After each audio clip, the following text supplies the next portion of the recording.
How to turn off SOS on any iPhone. Hello everyone, welcome to our channel. Let's see how we can do it. For this, just simply open up your settings.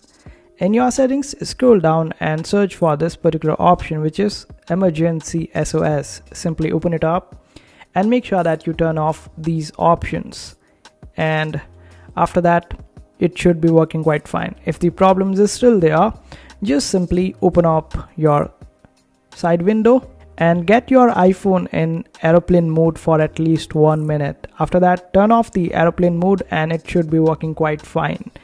And if the problem is still there, just simply restart your iPhone by pressing the volume down button and the power off button, and this way you would be able to restart your iPhone.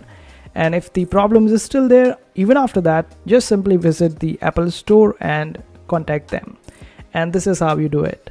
I hope this video was helpful. Make sure to hit that like button and also subscribe to our channel for more helpful videos.